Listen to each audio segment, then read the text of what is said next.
Hello everybody, my name is Jesper Anker, and once again I'm joined by Stefan Jansen, and you're watching the final 5.5 kilometers of the second stage of the Santos Tour Down Under. How are you doing, Stefan? I'm doing great. Yesterday I had a great stage in the Santos Down Under, and I think today could be another one. That's very true. Today's stage is an uphill finish in Sterling. Sterling is known to be the young guy's killer. In the last 4 to 5 years, only one guy under 25 has finished in top 10. Do you believe we'll see the same thing today?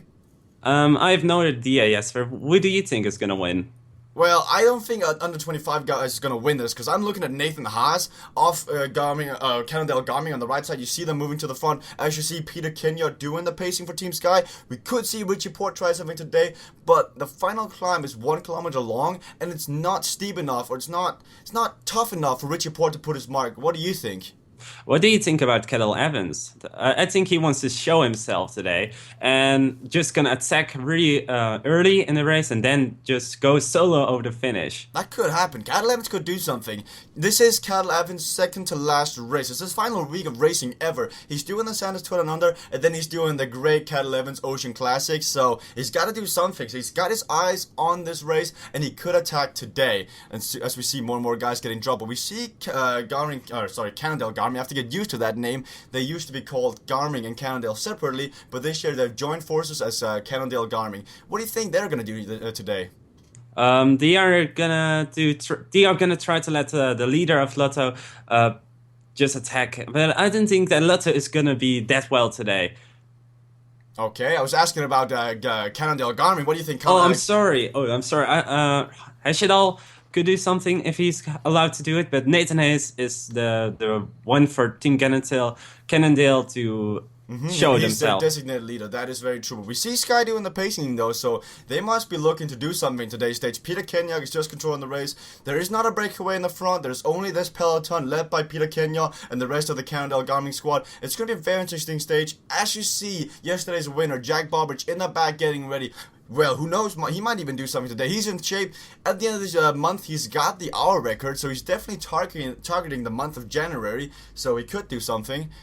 What do you think? I didn't hear Tom Dumoulin yet. I think he could do amazing stuff on this hill.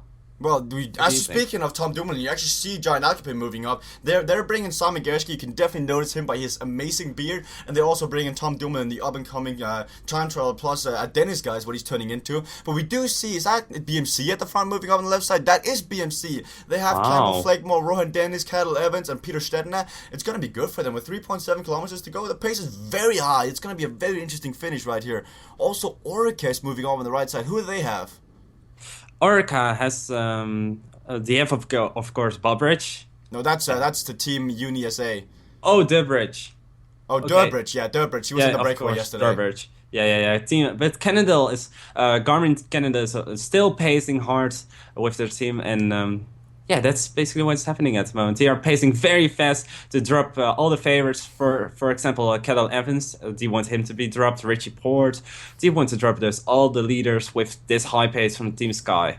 Doesn't look like it's working though, because, I mean, if Sky's pacing drop Richie Port, that's pretty stupid because they're on the same team. But going back to my previous question, I'll just answer that for you. Orica Green Edge are bringing Daryl Impey to today's stage, and Daryl Impey is targeting this stage because they're not bringing Simon Gerrans. And Simon Gerrans is a guy who normally wins his sort of stages, but he's out with a broken collarbone, so Orica Green Edge are looking to Daryl Impey, the South African sprinter or hilly puncher, I'd say. But as on the front now, we see Cannondale Garming setting up the pace. They're setting up Nathan Haas. Nathan Haas was fifth last year here down in Santos Tour Down Under. Could repeat that performance with a good performance today, but first of all, he's got to cross the line in first position. I really don't know what I need to expect from Nathan Hayes. Do you think he's already in form for such a big race to win against Kettle Evans, Richie Port, Tom Dumoulin, again, so much big names in this race? I don't have the feeling Nathan Hayes can win this, but that would be a big surprise for me if he's going to win it. Well, I don't know what I think, but I'm sure that Cannondale Garming are putting their faith into him because they're doing a lot of pacing right now. That was a really dangerous roundabout, but everyone looks to be sure. But look as the peloton is scattered about. Everyone is in the back. If you're not near the front now, you're never coming back. As we enter the final 2 kilometers of the stage into Sterling, and Cannondale Garming are still at the front doing the pacing. We do see Lamprey bringing up Bonifacio, their young hope. He's a really good sprinter who could challenge somebody. On the right side, I believe we saw Tom Dumoulin moving up with Simon Geschke as well. This is going to be a very interesting stage, but this looks to be Cannondale Garming stage to lose. Yeah, why are they pacing already so fast? This is since like 4 kilometers to go that they are pacing so fast.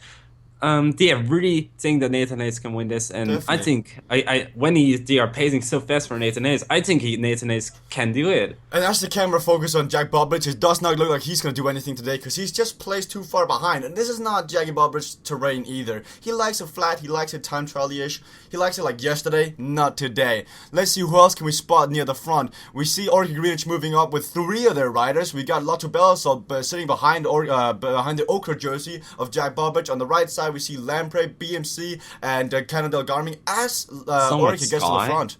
Yeah, Sky's also there. A lot of teams want to win now. And we're under the Flamme Rouge, 1 kilometer to go. And it's now you gotta be placed at the front, because here comes the fireworks. Be ready for attacks, because this is gonna be a very, very fast finish. If you're not there, then you're not gonna have a chance of winning the stage. We see on the right side, we see Cannondale Garming setting up Nathan Haas. We've got, watch out with that GoPro stake, that could have been bad. We see Orca Greenwich setting up their Olympia. We got, on the left side, we got Sky setting up their leader, which is Richie Porte. And we got the ochre jersey of Jack Bobridge. Put your money on. Who do you think is going to bet? Who do you think is going to win right now? I think that's, I don't know, but I think that Evans is going to win. Evans, that's a bold bet. But here we go. It looks to be win the final 500 meters. And Orca Greenwich are doing a great lead up for Dale Olympia. He is in prime position. And all the work by Cannondale Garming seems to be in vain because they're nowhere to be seen now. They have been dropped. And we also see Hendrik Hausdorff, I Am Cycling, moving up towards the front. He just won the National Championship of Australia and he could do something. But there goes on the left side. That looks to be Ryder Hischel doing the attacking. And he's leading out Nathan Haas. Here we go. We spoke so much about him. And here he goes. He's on the wheel of Ryder Hischel. But on the right side, we got Dale Olympia. He's on the wheel of Simon Clark. Can he do this? It's going to be between Nathan Haas and Dale Olympia. It looks like it's very close to 300 meters to go. They're sitting side by side, and I do see Cat Evans. I should mention him, but here he goes. Haas goes with 400 meters to go. This is too far out. Haas can't do this, or if he can, well, all respect to him, but it looks to be a hopeless sprint from him. And here he goes on the left side. You got Cat Evans, you got Dale Olympia behind him. You've got Johnny Meersman on Dale Olympia's wheel. On the right side, you got Tom Dumoulin. He's touching wheels with Jerry Segura, but there's Lobato as well. Lobato is coming out of nowhere. It looks like on the right side. He's gonna set up there between Dale Olympia. It's gonna be between Dale Olympia and Lobato. Lobato is gonna take the stage win here in Sterling. So the young rider's curse has been broken. Lobato. Where did Lobato come from? That was crazy. If we have a replay about this, that would be really nice to watch back. Because Lobato came out of nowhere, and it actually looked like Movistar managed to get the double on this stage, or a double podium at least, because Lobato looked about winning the stage, and then Dale Olympia in prime position did not manage to win the stage, and then it looks like to be Gori Segura who touched wheels with Tom Dumoulin in that sprint, getting 3rd place. That is really well done by Movistar. I gotta say that. Nathan Hayes, he's just started sprinting at 500 meters to go. That's too early if you want to win this race. Here we go. Here we have an overhead replay. Look at this. We got Dale Impey in the front looking very well. Nathan Haas is on the wheel of Dale Impey. I don't understand why he left the wheel. Look at this. He goes from Dale Impey's wheel, prime position, onto Ryder Hesjedal, and then after that he decides to go on his own. But where is Lobato? I don't even see Lobato right now. He looks to be on Impey's wheel right here, or that might be Gori Segura, I can't tell. But here goes Nathan Haas in a few seconds, and it's too early for him. Dale Impey is now sitting good, so instead of Haas being on Impey, Impey is now on Haas, and Haas is doing a great lead out for Dale Impey. And Meersman really dropped the ball in 3rd position. He was sitting so good on Impey's wheel, he couldn't do anything. On the right side though, you see Evans moving up. You had him in your hopes, but he could not win the stage. But Lobato still not accelerating here. Whoa, this is some sort of Kittle sprint, what he did in the Giro previous year. Yeah, this is a really fast acceleration. He comes out of nowhere and wins stage 2. Dale Impey must have been disappointed, but look at Gori Segura, he almost came second. So close for the double. My name is Jesper Anker, and I was joined by Stefan Jansen. We'd like to thank you very much for liking this video and watching this video. Come back tomorrow when we're doing stage 3. See you guys tomorrow.